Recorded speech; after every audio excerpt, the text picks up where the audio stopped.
कहाँको जङ्गलको बिच हो कि हामी जानुपर्ने बिचमा हो कि कता हो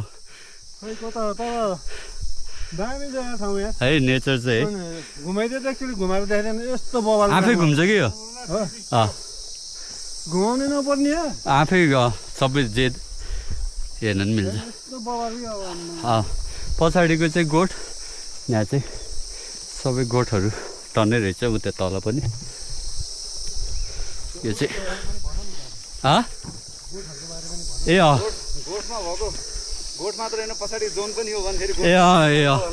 फेरि पछाडि चाहिँ साथी है फेरि गोठबाट को भागेर आयो भन्नु होला पछाडिको साथी हो यो चाहिँ अब भेडी गोठको कल्चर चाहिँ मलाई पनि त्यति राम्रो थाहा छैन तर चाहिँ अब हामी उता मार्दी जाने बेलामा चाहिँ दाईहरू भेट भएको थियो यो चाहिँ कस्तो रमाइलो रहेछ त्यो दाईको अब सम्पत्ति टन्नै छ पोखरामा घर छ लान्द्रुकमा होटेल छ है तर पनि अब त्यो कल्चर त्यही मनपर्ने कि भेडा बाख्रा लिने अनि भेडीगोठ गर्ने भनेर हिँड्ने रहेछ उनीहरूलाई न पैसा चाहिन्छ के गर्ने अब हुन त अब नेचरमा रमाउनु सिकेर पनि होला होपफुली अब मसँग टाइम भयो भने म नि एकचोटि हिँड्ने प्लान छ हेरौँ कस्तो हुन्छ अब ए हो नि त ए च्याङ्ग्रेली है यो बाटो चाहिँ अलि पपुलर छैन नि त यो तपाईँहरू हरायो भने यस्तो साइन यस्तो राखिदिएको छ साइन हेरेर पनि ए नमस्ते आरामै हुनुहुन्छ सुन्नु भन्ने क्या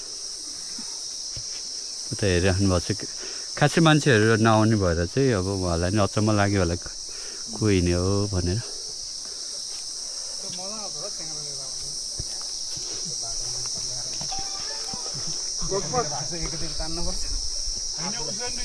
आमामा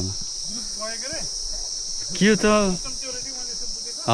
यस्तो ह्यान्डसम भएको के हो के क्रिम सिम लाउनुहुन्छ कि हजुरले के हो हजुर ए ध्यान गर्ने हो मैले उता हाम्रो लोकल अब हाम्रो दाजुकोमा खै हामीले तलबाट आउँछु ए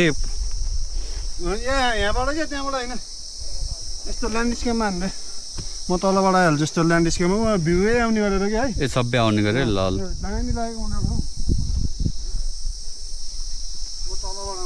म त्यो 15 सेकेन्ड